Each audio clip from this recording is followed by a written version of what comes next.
ॐ ॐ सहना भवतु सहनौ भुनक्तु सह वीर्यं करवावहि तेजस्विनावदितमस्तु मामविद् विषावहहि। ॐ शांति शांति शांति। आज हम श्रीमद् भगवद गीता अध्याय 9 के श्लोक नंबर 10 से आगे बढ़ेंगे। श्लोक नंबर 9 तक हमने कर लिया, जिसमें भगवान जी अपने व्यापकता के बारे में बात कर रहे हैं कि सारा जगत मुझसे व्याप्त है लेकिन मैं किसी में लिप्त नहीं हूँ। तो 8 नंबर में बोलते हैं जैसी जिसकी प्रकृति वैसा ही मैं उसको संसार रचने में मदद करता हूँ। 9 नंबर में वो पार्शियली बोलते हैं कि उदासीनवत असक्त सर्व कर्मेषु, तुम्हारे सारे कर्मों में उदासीनवत रहता हूँ। और 10 नंबर में तो पूरा का पूरा वो बोलते हैं कि मुझे कुछ लेना देना है ही नहीं। तो 10 नंबर से हम शुरू करते हैं, जो कि बहुत ही इम्पोर्टेंट वर्ष है, बहुत ही प्रचलित वर्ष है। मया अध्यक्षेन प्रकृति सूयते च अचरा चरम हेतु अनेन कौन्ते जगत अपरिवर्तते। हे कौन्ते, हे कुंती पुत्र, यह भौतिक प्रकृति, यह भौतिक जगत मेरे शक्तियों में से एक है और मेरी अध्यक्षता में ही ये कार्य करती है। जितने भी चर और अचर प्राणी उत्पन्न होते हैं, इसके शासन में यह जगत बारंबार सृजित और विनष्ट होते रहता है। अभी इसका अर्थ हम समझेंगे। भगवान जी अब यहाँ पे बोल रहे हैं कि मेरे अध्यक्षता में ये प्रकृति चर और अचर प्राणी को उत्पन्न करता है और विनष्ट करता है। सारे चीज मेरे अध्यक्षता में ही होती है, लेकिन मैं किसी से लिप्त नहीं हूँ। इसका ये अर्थ हुआ इस श्लोक का। लेकिन इसका थोड़ा गुह्य अर्थ हम समझें। भगवान जी ने पहले बोला कि मैं आततम इदम जगत सर्वत्र अव्यक्त मूर्तिनाम मतस्थानी सर्वभूतानि नाचा अहम तेषु अवस्थितम। सारा जगत मुझसे व्याप्त है, मैं किसी में व्याप्त नहीं हूँ। फिर भगवान जी ने बोला ये जगत है ही नहीं, सिर्फ प्रभु और प्रभु ही है। फिर भगवान जी ने बोला जैसे आकाश में सारे हवा गतिमान रहता है, वैसे ही ब्रह्म रूपी आकाश में सारे प्राणी रूपी हवा गतिमान रहता है। फिर भगवान जी ने बोला जैसी जिसकी प्रकृति है उसको मैं उसी के हिसाब से उसका संसार रचता हूँ। फिर भगवान जी ने बोला कि मैं उदासीनवत रहता हूँ सारे कर्मों से। और यहाँ पे भगवान जी बोल रहा है कि मैं कुछ भी नहीं करता हूँ, सिर्फ मेरी अध्यक्षता ही काफ़ी है इस संसार को चलाने के लिए, चर और अचर प्राणी के उत्पन्न और विनाश के लिए। इस जगत में जितने भी प्रकृति है वो जो परिवर्तनशील है वो मेरे अध्यक्षता में ही हो रहा है। तो भगवान जी जो अध्यक्ष शब्द बोले हैं बहुत ही इंपॉर्टेंट यहाँ पे है। और दूसरा जो भगवान जी बोला हेतु अनेन, हेतु अनेन मतलब क्या हो गया? ड्यू टू माई प्रेजेंस, मेरे कारण ही क्या हो रहा है? जगत परिवर्तते, यह जगत परिवर्तन हो रहा है। मेरे कारण ही, मेरे अध्यक्षता में ही ये प्रकृति जो है चर और अचर जीव के साथ सूयते, सूयते मतलब क्या हो गया? प्रकट होती है। यानी कि भगवान जी बोल रहे हैं कि मुझे इस जगत से, चर और अचर जीव से कुछ लेना देना नहीं है, लेकिन मेरी अध्यक्षता के बिना ना तो जगत की सृष्टि हो सकती है, ना तो चर और अचर जीव की सृष्टि हो सकती है, ना ही तो उसका विनाश हो सकता है। अभी यहाँ पे समझें अध्यक्षता, प्रेसिडेंट, इन माई प्रेसिडेंसी। तो आप देखें हाई कोर्ट का या सुप्रीम कोर्ट का जो जज होता है उसकी अध्यक्षता में ही 2 वकील बहस करते हैं और कोई एक वकील की जीत होती है, कोई दूसरे वकील की हार होती है। लेकिन उस जज को कुछ लेना देना नहीं होता है कि किस पक्ष की जीत हुई, किस पक्ष की हार हुई, लेकिन बिना उस जज की अध्यक्षता में वो कोर्ट चल नहीं सकता है। राष्ट्रपति की अध्यक्षता में ये देश चलता है, लेकिन राष्ट्रपति को इससे ज़्यादा मतलब नहीं रहता है कि प्रधानमंत्री या विपक्ष के नेता कैसे देश को चला रहे हैं, किसका वोट ज़्यादा आया, किसका वोट कम आया, लेकिन उसके अध्यक्षता में ही ये देश चलता है। लोकसभा, राज्यसभा में जो अध्यक्ष होते हैं वो जब वोटिंग कराता है तो उसे इससे मतलब नहीं होता है कि पक्ष हारा कि विपक्ष हारा, किसको कितना मत आया किसको कितना मत नहीं आया, लेकिन उसके अध्यक्षता के बिना ना कोई भी सदन नहीं चल सकता है। ठीक उसी तरह से ये प्रभु भगवान बोलते हैं कि मेरी अध्यक्षता में ही ये सारी प्रकृति परिवर्तन होते रहती है, इस जगत का निर्माण होता है, चर और अचर जीव उत्पन्न होते हैं।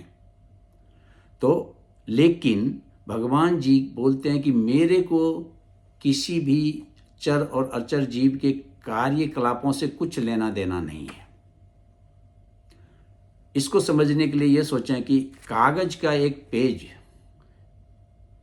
कारण है आपके कुछ भी लिखने का।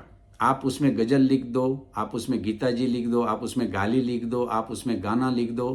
कागज उदासीन है, कागज को कुछ लेना देना नहीं है, लेकिन कागज के बिना आप कुछ लिख नहीं सकते हो। मोबाइल में आप क्या देख रहे हो ये आपके वासना, आपके प्रकृति के ऊपर है। आप गंदी चीज़ें देख रहे हो, आप अच्छी चीज़ें देख रहे हो, आप भगवत गीता का प्रवचन सुन रहे हो, या तो आप कोई फिल्म देख रहे हो, ये आपके ऊपर है। लेकिन उस मोबाइल के बिना आप कुछ भी नहीं देख सकते हो। मोबाइल के अध्यक्षता में ही आप सारे चैनल को देख सकते हो, सारे यूट्यूब को देख सकते हो, लेकिन मोबाइल को कुछ लेना देना नहीं है कि आप क्या देख रहे हो। गाड़ी पेट्रोल से सारी गाड़ियां चलती हैं, लेकिन पेट्रोल को कुछ लेना देना नहीं है कि उससे आप मोटरसाइकिल चला रहे हो या उससे आप मर्सिडीज चला रहे हो। लेकिन पेट्रोल के बिना ना तो मोटरसाइकिल चलेगी ना तो मर्सिडीज चलेगी। ठीक उसी तरह से प्रभु के बिना, भगवान के बिना, आत्मा के बिना कोई भी चर और अचर जीव की व्यापकता नहीं हो सकती है, जगत की सृष्टि नहीं हो सकती है। लेकिन आप इस जगत को कैसे निर्माण करना चाहते हो ये आपके प्रकृति के ऊपर है। आपका स्वभाव, आपका नेचर, आपका टेम्परामेंट ही आपका संसार बनाता है। भगवान को इससे कुछ लेना देना नहीं है। मैंने पिछले सत्र में इस बात पे बात की थी कि भगवान बोलता है प्रभु ना दंड देता है, प्रभु ना माफ करता है, प्रभु एक कर्म फल तराजू है जो सिर्फ इंसाफ करता है। दुख सुख का बटन तेरे हाथ में है बंदे, तू ही से ऑन करता है, तू ही से ऑफ करता है। और भगवान जी ने गीता जी में बहुत बार बोला कि मुझे तुम्हारे कर्म फल से कुछ लेना देना नहीं। ये तुम्हारा स्वभाव, तुम्हारा टेम्परामेंट, तुम्हारा नेचर, तुम्हारा प्रकृति के 3 गुण सत्व रज और तमस, जो भी तुम्हारे अंदर है, जैसी वासना है तुम्हारी, तुम्हारा संसार वैसा बनता है। मैं सिर्फ उसे मैनिफेस्ट करने में मदद करता हूँ, that's all. Otherwise I am detached from all the creatures result or all the creatures action and its result। तो यहाँ पे भगवान जी ने वही बात किया। 10 नंबर का बहुत ही इंपॉर्टेंट श्लोक है ये। और अब भगवान जी 11 नंबर से चालू होते हैं और वो बोलते हैं कि जो दुराचारी है व्यक्ति, वो मुझे किस तरह से देखता है, जो महात्मा है वो मुझे किस तरह से देखता है। तो 11 नंबर के श्लोक में बोलते हैं भगवान जी, अब जानन्ति मां मूढ़ा मानुषे तनुमाश्रितः पराम भवान जानन्तो माम भूत महेश्वर। हे अर्जुन, जब मैं मनुष्य रूप में अवतरित होता हूँ तो मूर्ख लोग मेरा उपहास करते हैं। वे मुझ परमेश्वर के दिव्य स्वभाव को नहीं जानते। अभी यहाँ भगवान जी बोल रहे हैं कि जो मूर्ख होते हैं, मूढ़ जो होते हैं, वो मुझे मानुष तन में भगवान ना समझ के, परमेश्वर नहीं समझ के, भूत महेश्वर नहीं समझ के मुझे एक साधारण मनुष्य जानने की गलती करते हैं। अभी आप देखें, आत्मा पर है, ये शरीर मन बुद्धि अपर है। तो भगवान जी यहाँ बोलते हैं कि मैं शरीर में रहते हुए भी भूत महेश्वर हूँ, सारे जीवों का ईश्वर हूँ, महा ईश्वर हूँ। लेकिन जो मूर्ख लोग होते हैं वो मुझे मनुष्य शरीर समझ लेते हैं, मुझे परमेश्वर परमात्मा आत्मा नहीं समझते हैं। ये मूढ़ लोगों का थॉट प्रोसेस है। और वैसे मूढ़ लोग ये समझ के उसका क्रियाकलाप कैसा होता है मेरे बारे में भगवान जी बोल रहे हैं। ये 12 नंबर का श्लोक, मोघासा मोघ कर्मणो मोघ ज्ञान विचेतसः राक्षसी आसुरीम चैव प्रकृति मोहिनीम श्रुताः। हे अर्जुन, जो लोग इस प्रकार से मोहग्रस्त होते हैं, जो लोग इस प्रकार से मूढ़ होते हैं, ये आसुरी और नास्तिक विचारों के प्रति आकृष्ट होते हैं।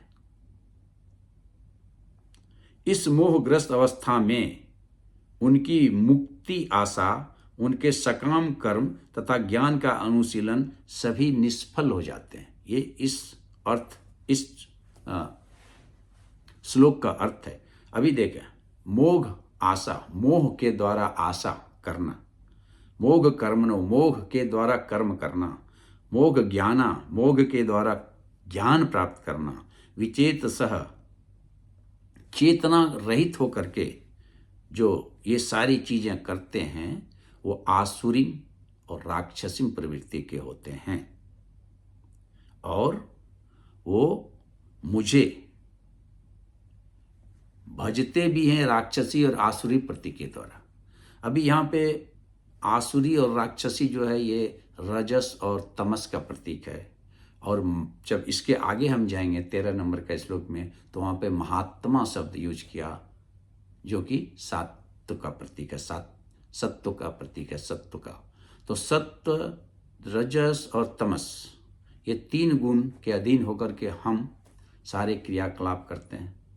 और भगवान जी बोलते हैं कि जो राक्षसी प्रवृत्ति के लोग होते हैं वो रजस से ग्रस्त होते हैं, और जो आसुरी प्रकृति के होते हैं वो तमस से ग्रस्त होते हैं। और ये लोग मुझे इस तरह से भजते हैं, मोहवश होकर के, अज्ञानवश होकर के, चेतना रहित होकर के, और उसका जो आशा है वो निष्फल होता है, उसका जो कर्म होता है वो निष्फल होता है, उसका जो ज्ञान होता है वो निष्फल होता है। यानी कर्म ना कर्म के लेवल पे, ज्ञान के लेवल पे, और आशा, डिजायर, एक्सपेक्टेशन, ये तीनों जो उसका है वो फलीभूत नहीं होता है। बिकॉज वो मुझे भजते तो हैं, लेकिन आइदर रजस गुण के अधीन होकर के और तमस गुण के अधीन होकर के, और उसे भगवान जी ने राक्षसी और आसुरी शब्द से यहाँ पे बताया भगवान जी ने।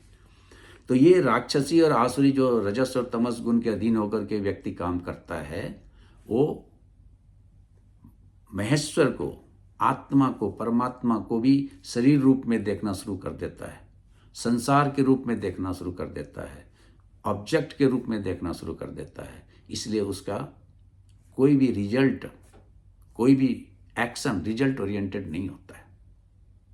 वो हमेशा या तो वस्तु या तो विषय भोग विलास में लिप्त रहता है। उसके उल्टे अभी भगवान जी 13 नंबर श्लोक में, 14 नंबर के श्लोक में और उससे आगे महात्मा शब्द, जो सात्विक व्यक्ति है, जो सेल्फ रियलाइज्ड पर्सन है, जो सेल्फ अवेकन पर्सन है, या तो उस पथ पे जो अग्रसर है, जो स्पिरिचुअलिटी के पथ पे अग्रसर है, उसके बारे में बता रहे हैं कि वो भगवान को कैसे भजते हैं। तो 13 नंबर का श्लोक भगवान जी बोल रहे हैं कि महानस्तु माम पार्थ दैवीं प्रकृतिम आश्रितः भजन्ति अनन्य मनसो ज्ञात्वा भूतम आदि अव्ययम।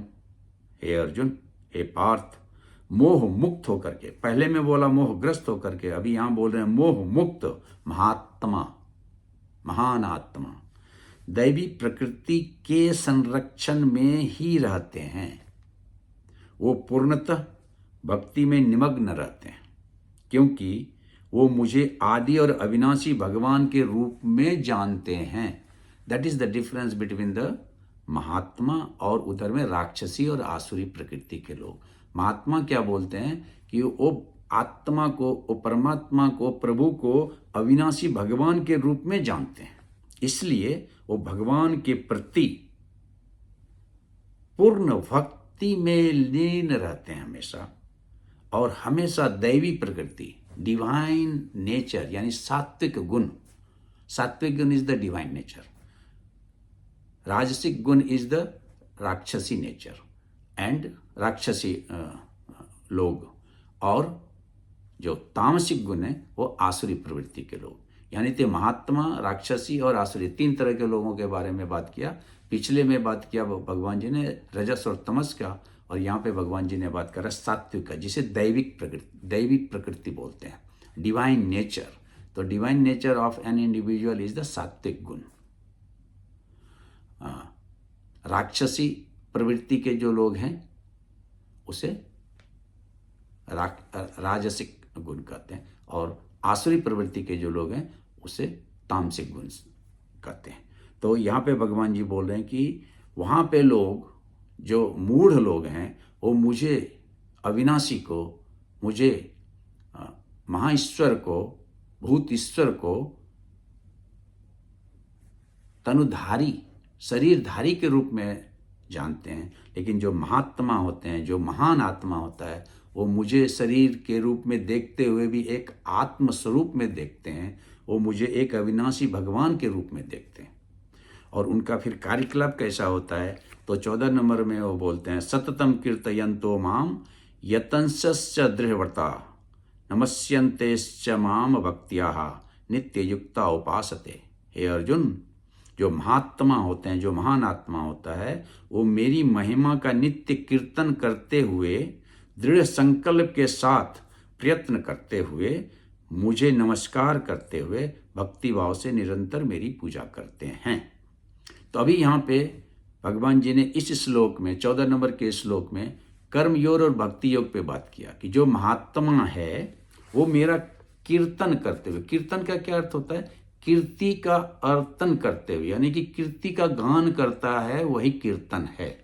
तो जो भगवान के कीर्ति का गान करता है, यानी कि कीर्तन करता है, तो कीर्ति का स्मरण करते हुए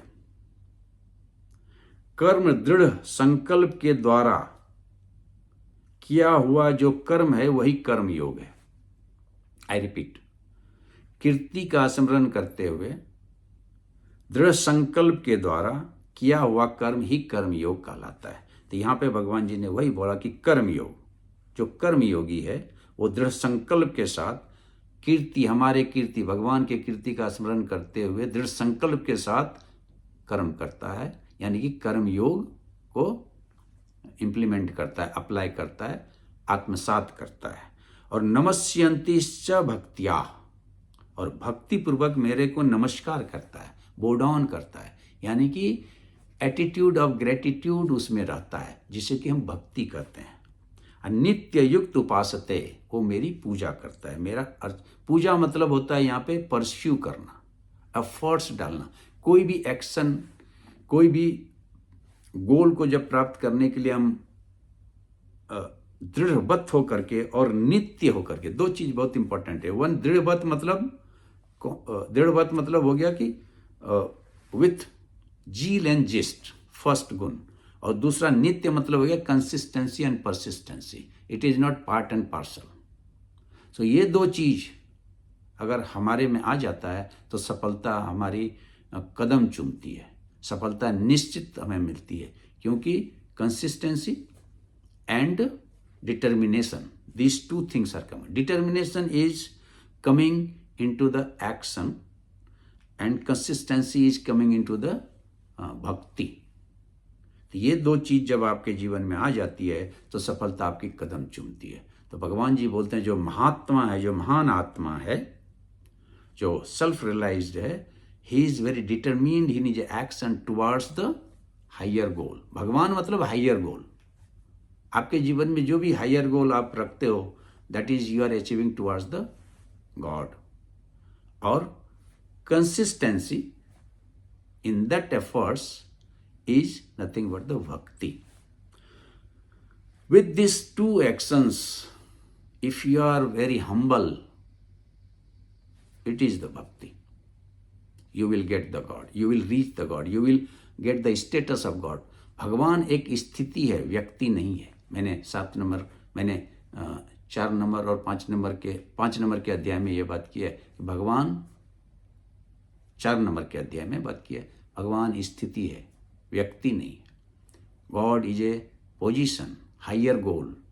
व्हेन यू अचीव और travels toward the higher goal, your lower goal is automatically achieved. आप अगर 10th पास कर गए तो 1 से लेकर के 9 तक का क्लास ऑटोमेटिक आप पास कर गए। तो इस तरह से भगवान जी 14 नंबर के अध्याय में जो महात्मा है उनका action towards the God, towards the higher goal क्या होता है वो भगवान जी ने बताया। और फिर इसके आगे हम चर्चा करेंगे। तो 14 नंबर में कर्म योग और भक्ति योग के द्वारा महात्मा किस तरह से भगवान की अर्चना करते हैं, परस्यू करता है, इसका वर्णन किया। आगे हम अगले सत्र में।